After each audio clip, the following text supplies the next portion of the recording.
All right, so we'll get started in just a second here.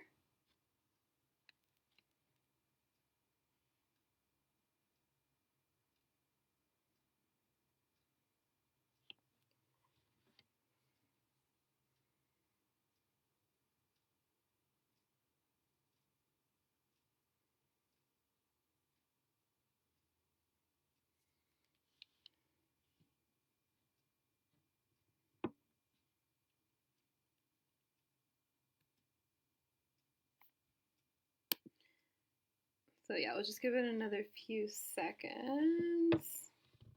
Thank you to everyone who is here so far.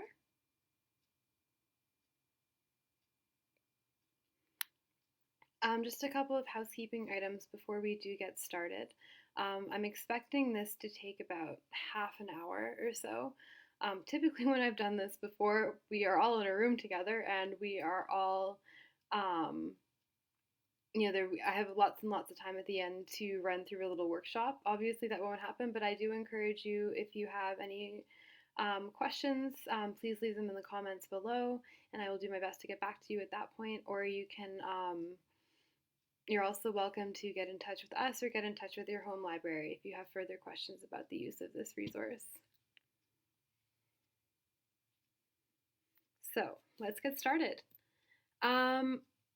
So yeah, thank you all for coming to our fourth session of Quorum Training. My name is Samantha West. I'm the Client Services Librarian here at Shortgrass. And sorry, can everybody see? It doesn't look like it's showing up on my screen.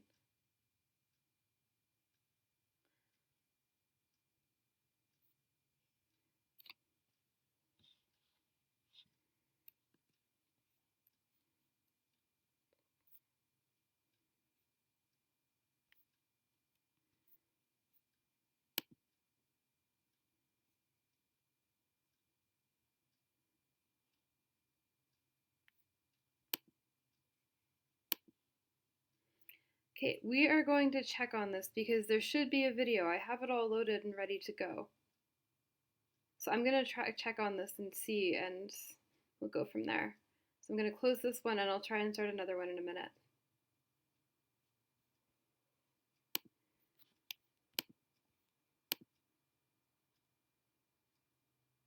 There we go.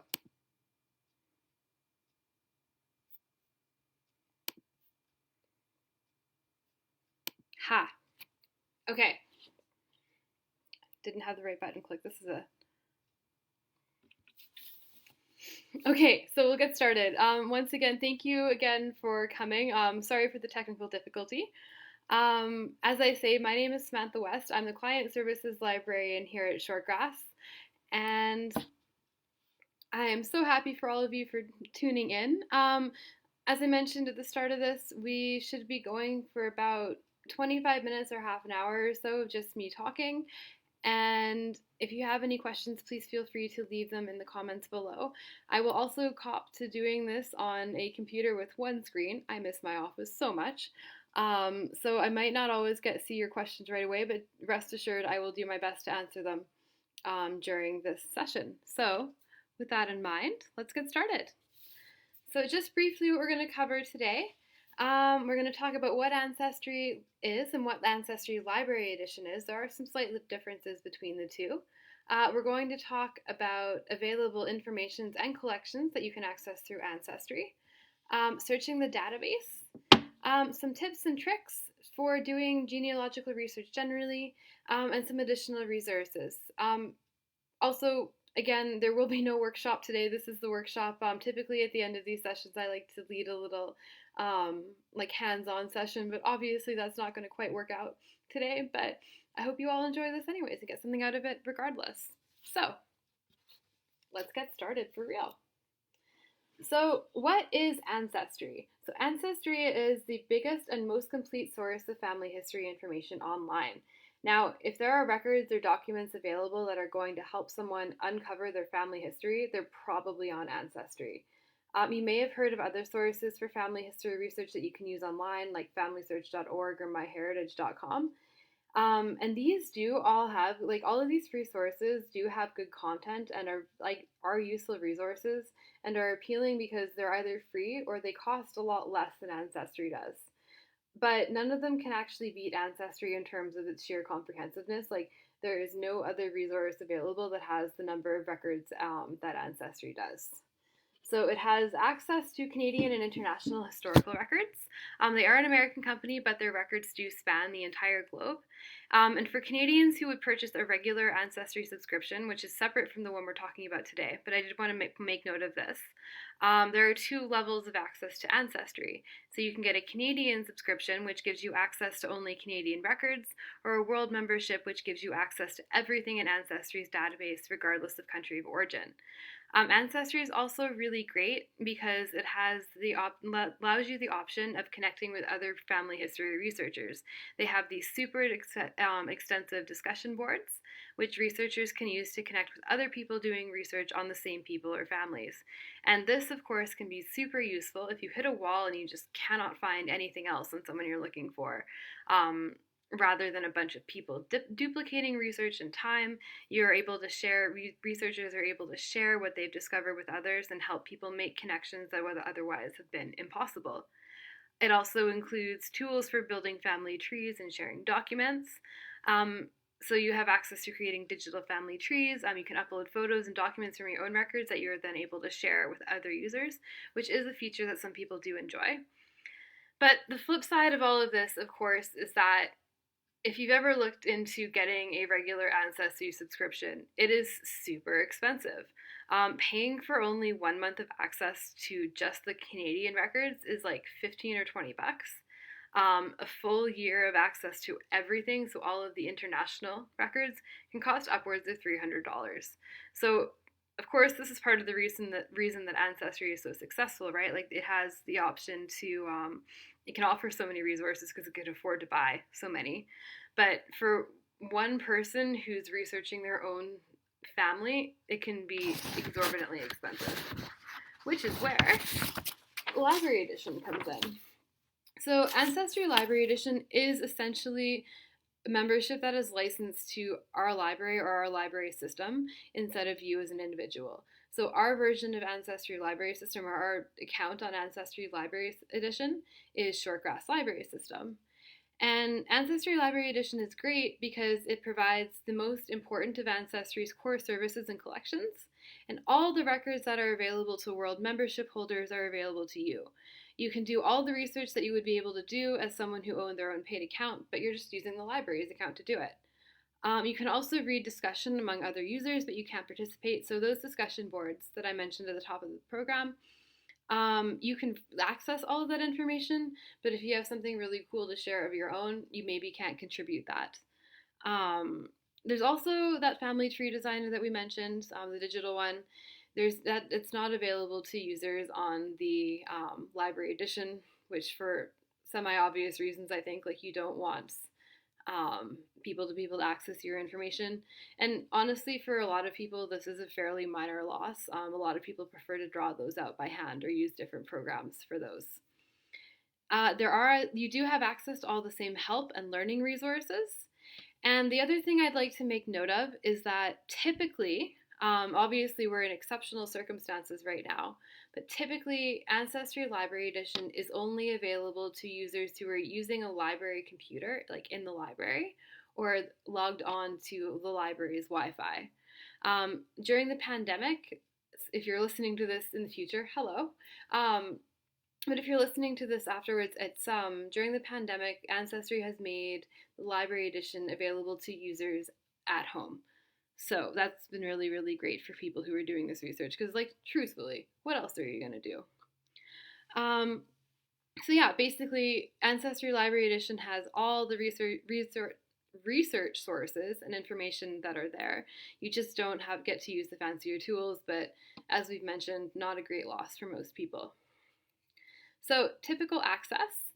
On your library's website, so MHPL at shortgrass.ca, Brooks at shortgrass.ca, Duchess at shortgrass.ca, Tilly at shortgrass.ca, because I bet Anita is listening. On your library's website, under the Books and More tab, you can click on All Online Resources. and click on Ancestry to be taken to its information page. So you will actually need your barcode and PIN right now. So that information, like for any other, is the same as logging into any other of our library resource. Just enter your library card barcode and PIN, and you'll be taken to this page. So it looks like that. You're going to want to click on this Books and More tab over here. Go over where it says I like to go to all online resources because it's the first one listed, so you don't have to scroll very far. And click on Access this resource to be taken to its landing page and asked to log in. So Ancestry has, as you can probably guess, a lot of different kinds of records. For Canadian genealogical research, there are 4 main types that you are able to search. And those are census records and voter lists, vitals records and vital statistics, military records, and immigration and travel records. And we'll just talk about a little what all of these mean. So census records and voter lists. So this includes various regional censuses. The federal census starting from about 1871 to about 1921. The Western census from 1906 and 1916. And voter lists from 1935 to about 1980. And so the thing with the census is that while many local or provincial censuses may have been taken to prior to Confederation, the first comprehensive Canadian federal census was taken in 1871 and included the first provinces of Ontario, Quebec, New Brunswick, and Nova Scotia. As the other provinces joined, they too were included. PEI, Manitoba, BC, and the Northwest Territories, which is a vast tract of land at that point that included much of Manitoba, Saskatchewan, Alberta, and the current territories, were included in the 1881 census.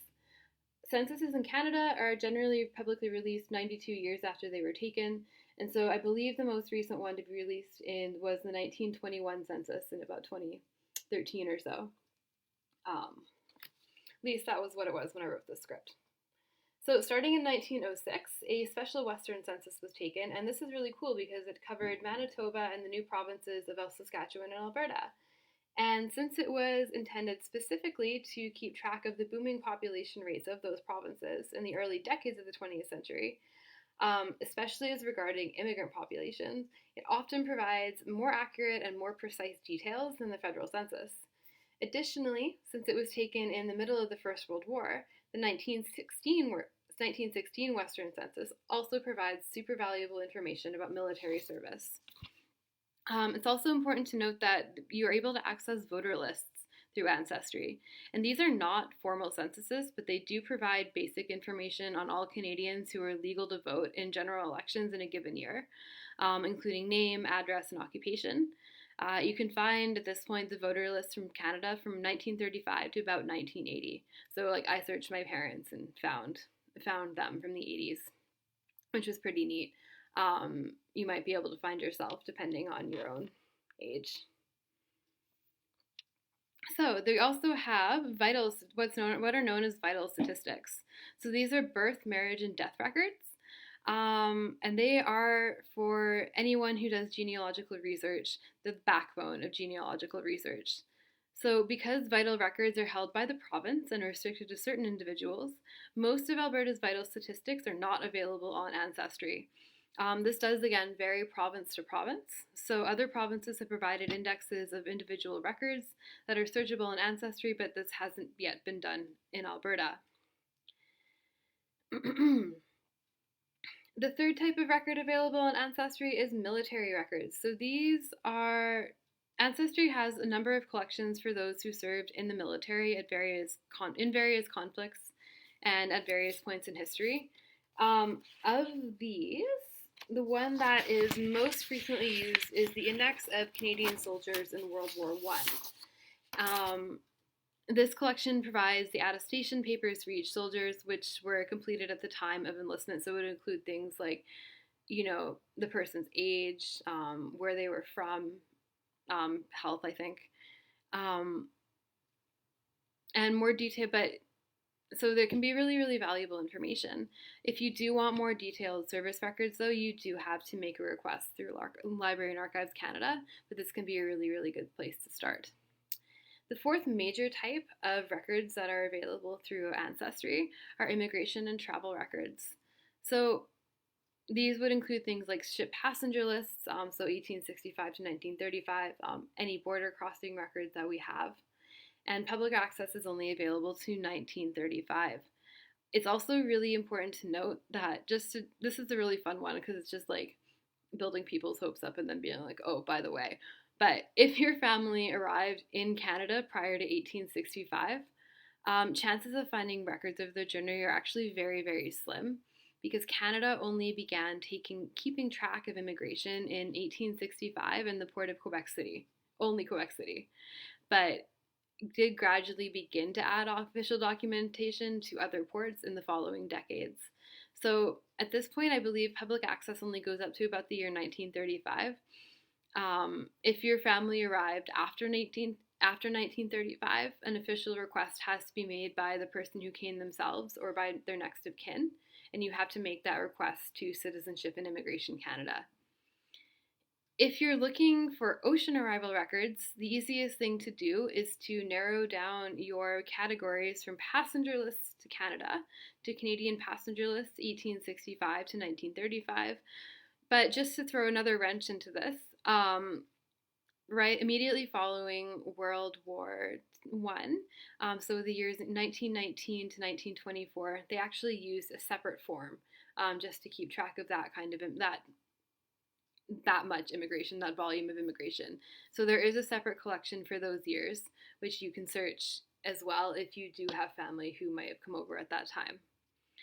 The last place I would encourage you to check is that depending on where your ancestors were coming from and where they were going, it's also possible that they landed in an American port like New York.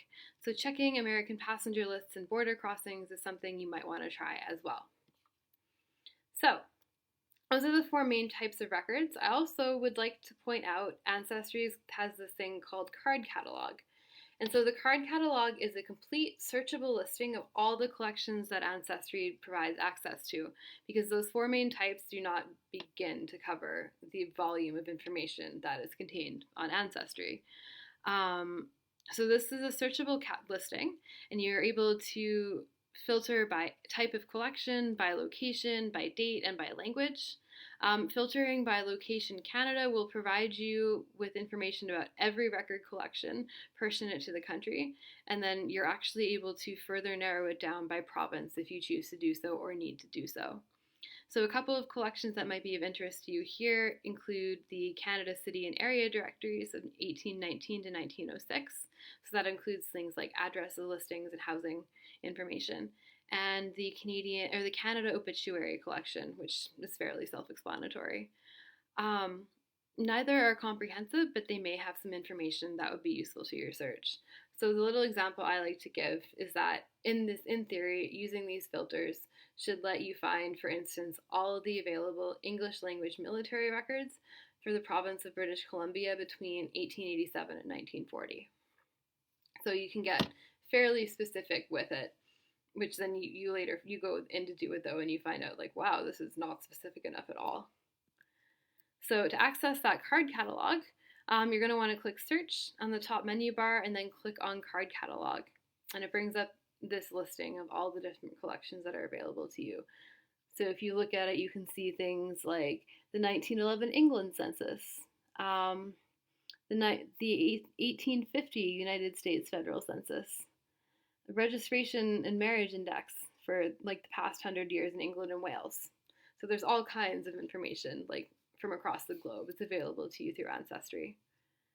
So what do these collections look like though? What information is contained in them? So Ancestry has different sections, so that would include things like stories, memories, and histories, and these are essentially mentions of your ancestor in places that are not necessarily quote-unquote official records, but can provide you with some insight into their lives nonetheless and sort of help you flesh out their story. There we also have newspapers and publications. So this is where you might turn up some surprising information or stories about your ancestors in old publications. Again, really good for helping you flesh out their life. It's also a really great spot for sourcing print copies of obituaries, marriage notices, and similar reports. And to really build up the picture. Legal and financial documents are also sometimes available through Ancestry, and this would include things like tax records if you want to find out how many goats somebody owned, prison records if you want to know if they did time, wills, and other legal records that can provide you with some information on your ancestor. So I actually really like the location thing and wanted to point it out specifically because this is really great if you want to get an idea of the scope of the records available for any given place, which can help you then in turn know what kind of information you'll be able to find about a person from that place. So this is what it looks like, and you can click on one of these pins and it'll tell you what that record is and like what information is available there. Okay. So we're going to start talking about the actual search process now. So before you search, there are a few things that you can do to sort of guarantee that you'll have a more successful go of it, basically. So the really, really important thing to do is gather everything you know in one place. Help yourself figure out and identify what it is you don't know by compiling everything that you do have. And the more you have to start, the easier it'll be to discover more. So definitely another really crucial part of this puzzle is to ask family members to help you fill in the blanks, especially your older generations. It's really, really important to get to our older folks first because you want to make sure you're doing that before the facts and the stories that they know are lost. That said, even if that option is not available to you, definitely ask everybody. Ask your siblings or your cousins or even your nieces and nephews, because people pick up different bits of information and remember different things. So even if they're your age, quiz them, because you want to make sure that you can gather as much knowledge as you can from everybody who might have picked up a piece of that. Sketching out a rough family tree can be really helpful because it allows you to visualize what you have and identify what's missing. And then consider the following sets of questions. So, did they perform military service? Do you know was it during a particular conflict? If they served in World War I, for instance, when and where did they enlist? What units did they serve in? Do you know what country or front they served in? Were they injured? Did they ever earn any medals? All of these can be starting points or jumping off points for research. Did they immigrate? If they immigrated, you'll want to compile information about where they originally lived, when they left their home country, what port they left from, what ship they took, when they arrived in Canada or wherever they went, and what port they arrived at. Keep in mind that they may have been traveling under names as well that were spelled differently than they would later have been in Canada, and we'll talk about that a little bit too. When and where were they born? So if you know the church the family attended, the religious institution the family attended, you may want to go looking for christening records and birth registration. And finally, when and where did they marry? What denomination were they? What religion were they? Where did they get married, and who stood as witness for this wedding? They're all questions that could help you put together pieces of the puzzle. So, actually getting started. The first thing you're going to want to do is when you click on the search page, you're going to want to enter literally every little scrap of information you have. The more that you have, the better. And the more that you have will help you get a stronger set of results back. So on the search page, it'll ask you to enter things like the first and the middle name, but places your ancestor might have lived. You're also able to add major events in their life, so their birth, but also their marriage, their death. You can add things like their occupation. If you have a confirmed family member link, you're able to add that too, so you can see how incredibly powerful this database is. So for the example that I always use, I use one of my dad's family members who moved over here because I know that I'll be able to find something super accurate about it. So also point out too that I really like Ancestry because it lets you see like special collections. So it'll show you things that on this page other databases in their collection that you might want to try. So when you search, the initial search will return that I did for this example returned 11,600 results, and most of them are not going to be relevant to us. But there are ways that we can do this to sort of play around with our results and sort of see if we can get something that's a little bit more useful. So you'll see that they have this set of sliders in the top left corner that'll allow you to narrow your search for things like alternate spellings of names. So maybe there was an extra O in there somewhere. Maybe, somebody went by Rob. Like, it's really easy to play around with that until you get the results you want. You can also go through and view your results by category. So if you only want to see like newspaper records or something, like newspaper records, you're able to look at those. Or you can just browse through this list here and see what these records might unfold. So yeah, as you can see, there's a lot to search for. The first one is a grave, so we're going to go through and click on that one. And when you open a results page in Ancestry, it typically looks like this. So this is a breakdown of the available information in this record. So it'll show you where the record is located, tells you what information you're going to find there. There's more information down here about the particular source of the record to tell you like why they have that information and like what information you can find there generally.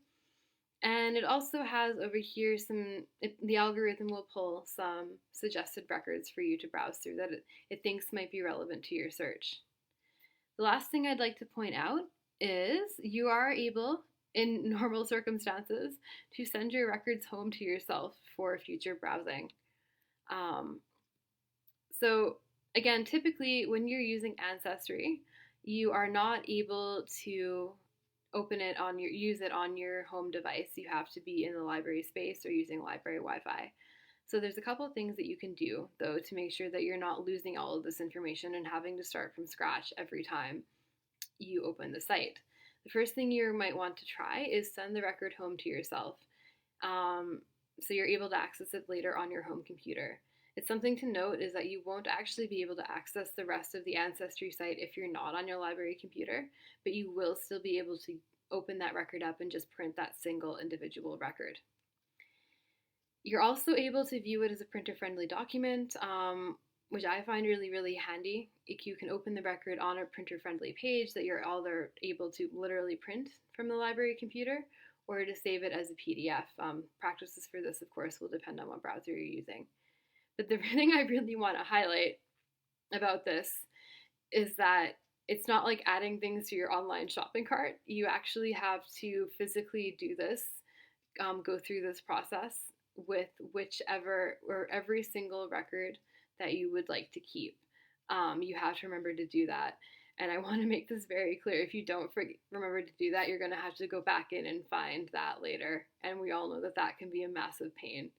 So the old idea that you should be saving after you write every paragraph, save after you download every record, please. So yeah, that's important to note.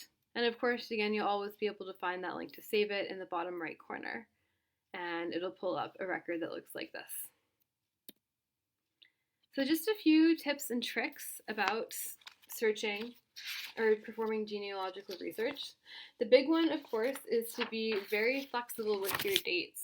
The further away from an event that you get, the more likely it is going to be that people misremember the details. It's really, really common when performing genealogical research to see people's ages and the years of major life events changing from document to document.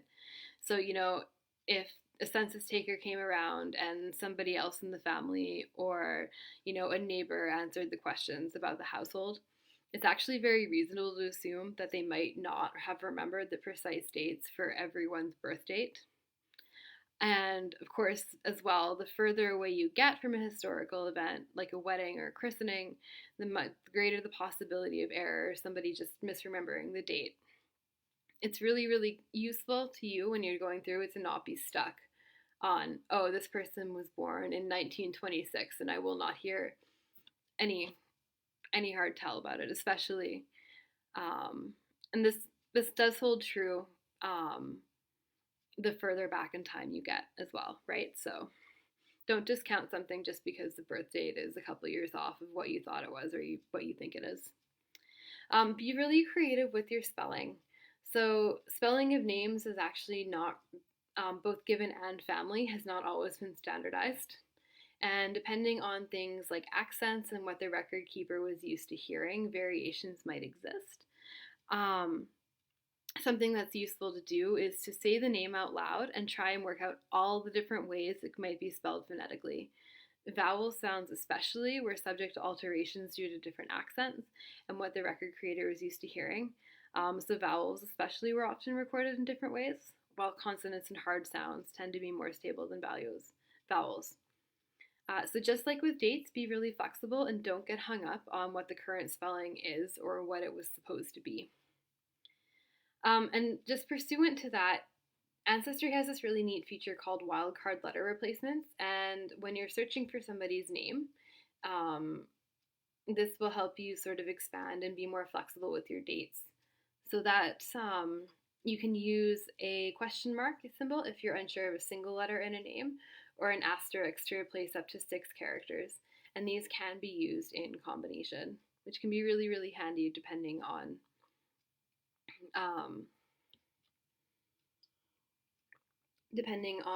the type of name that you're looking for. So you probably won't want to need to use one if your last name is Smith, but if you have a particularly Eastern European last name, it can be really, really useful to use.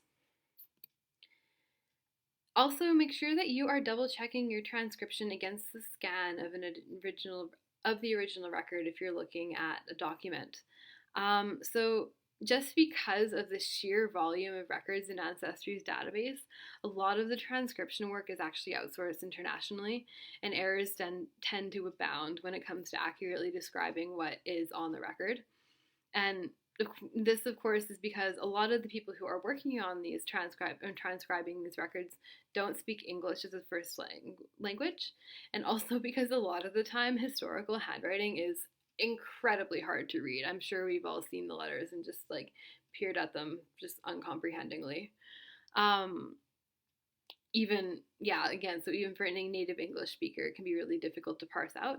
So with that in mind, be patient and just make sure you're checking back and forth between the typed version and what is on the actual record image, because it can be very, very easy if you're not doing this to miss out on valuable information just because of poor transcriptions of the database. And the thing we keep coming back to is make sure you're talking to your family. They are absolutely your best resource, and it's a really great project to work on together. Especially now, given everything that's going on. I think it's really useful to have a project and find new and unique ways to connect with people. So this can be one way to do that. I also just wanted to highlight very briefly some additional resources.